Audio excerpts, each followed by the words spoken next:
yaitu judul respect between teachers and students. Itu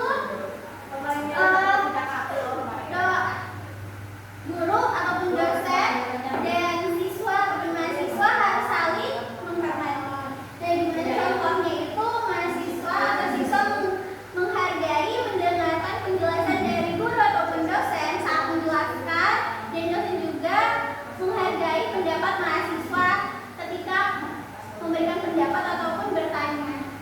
Dan selanjutnya itu next is about student engagement. This means students are actively involved in the learning process, not just listening passively.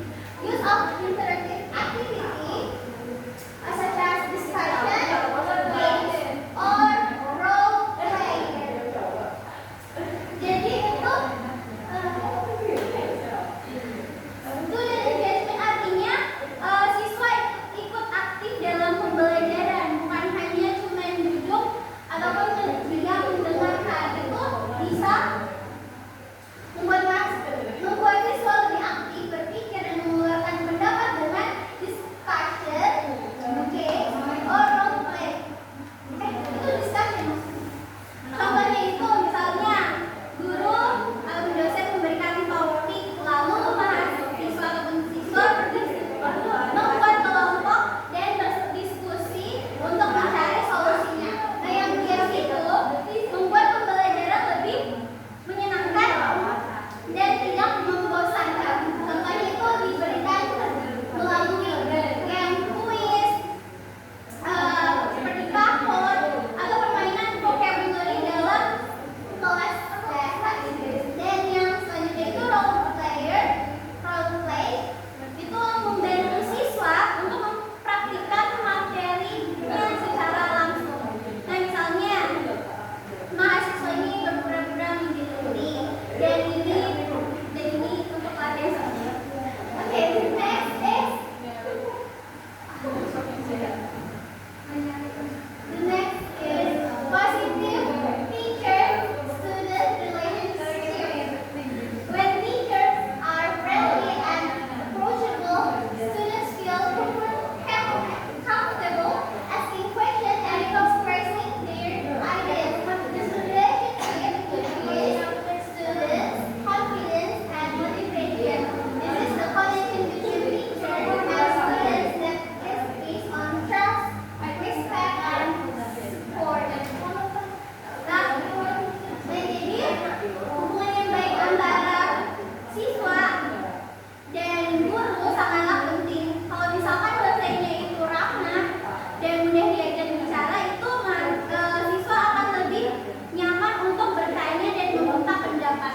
Contohnya dalam kehidupan sehari-hari, kadang ada loh siswa yang sebenarnya tidak paham materi tetapi takut untuk bertanya karena gurunya itu galak. Nah, akibatnya mereka akan semakin tertinggal karena tidak berani untuk bertanya. Dan sebaliknya, kalau misalkan gurunya suportif, ramah, baik, siswa jadi lebih percaya diri dan semangat belajar untuk bertanya yang mereka tidak paham. Oke, the next material will be present socialized.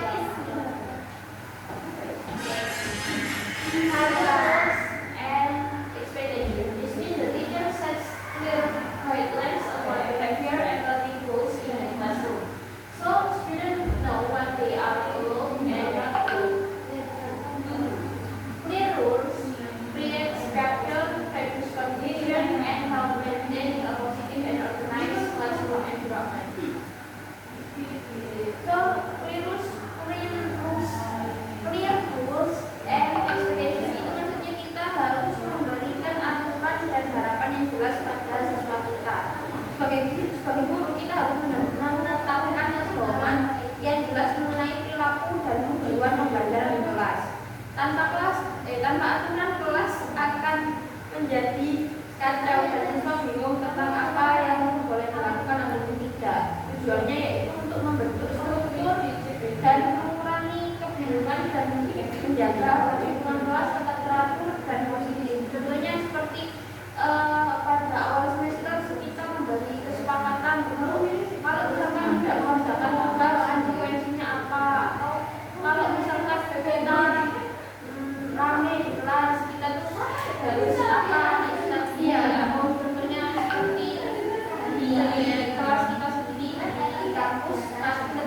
Kemen Baro, kita biasanya membuat kesepakatan dulu tentang tugas apa yang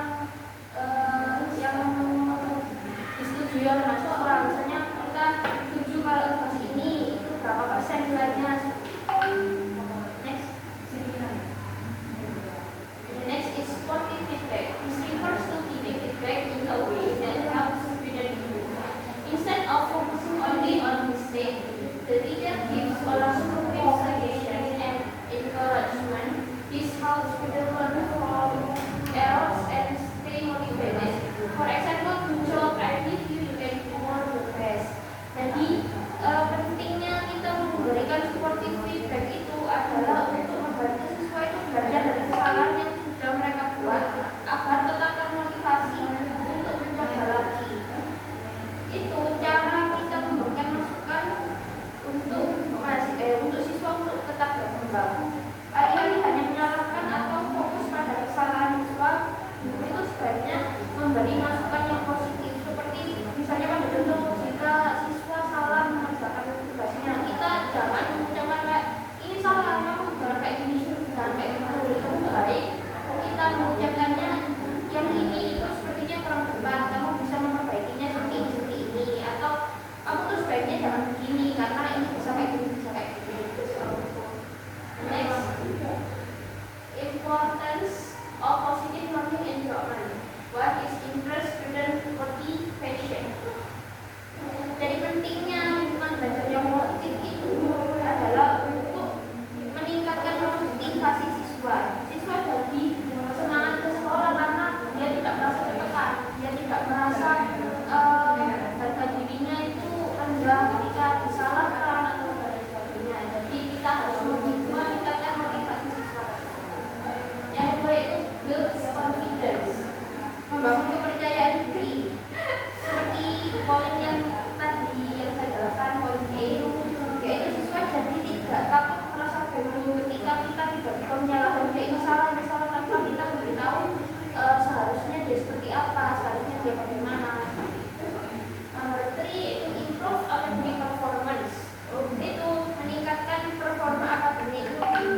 bisa meningkatkan kepercayaan diri siswa. Indonesia itu creating inklusi di classroom, create inclusive classroom, yaitu menciptakan kelas inklusif, memastikan semua siswa terlibat terkecuali merasa diterima. Jadi kita tuh tidak boleh membeda-bedakan antara siswa yang satu dengan yang lain, walaupun siswa tersebut itu anak pejabat atau anak apa-apa, kita harus menyamakan semua. Mereka semua sama ketika belajar bersama di dalam kelas. Jadi tidak menciptakan rasa superior atau rasa lebih tinggi dari teman yang lain. Dan hal itu mengurangi terjadinya bullying di kelas. Jadi yaitu be patient and supportive.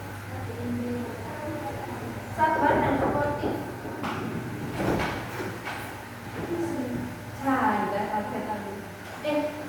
Kelasnya kelasku ini baru ya. Iya, 12.40. Iya. Kurang tinggi. Datang aja deh kalau apa ya? Kamu dari ini, Sob? Iya ya. Coy mas ini. Iya. Iya, Bentar ya. Iya, maaf ya.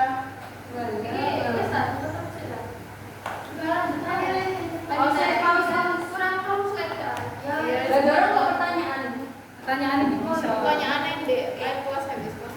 Lanjut cepetan. Jadi sosok yang tenang, Sosok yang tenang, terus sedang sulit dikendalikan. Jadi kita ini contoh deh. yang paling penting itu harus patient, baru sabar. Jadi walaupun kelasnya itu sulit dikendalikan ketika sedang ramai, tidak kondisi dan lain sebagainya, kita tetap melakukan menggunakan kekerasan fisik apapun ataupun dengan menggunakan kata-kata yang dasar seperti bodoh. Next, selanjutnya ini adalah beberapa kasus dari atau yang individual ini. Ya, Itu tahu ya. kata ya. Ya, ini sudah saya kirimkan pada grup dan kalian bisa melihat videonya. Tapi belum tak jelas. Kita paham kok. Dia tambah, paham tambah. Insyaallah. Apa kata kakak? Kata Nida.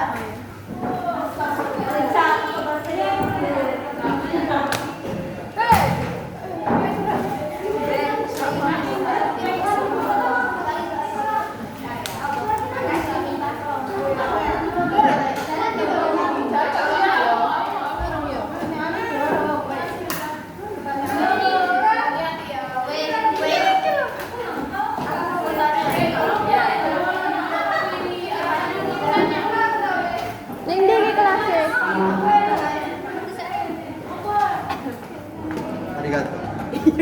Gozaimasu. Ini kosong. Gini ya. Kita ada Ini apa dong? Ini ulang tahun. Ini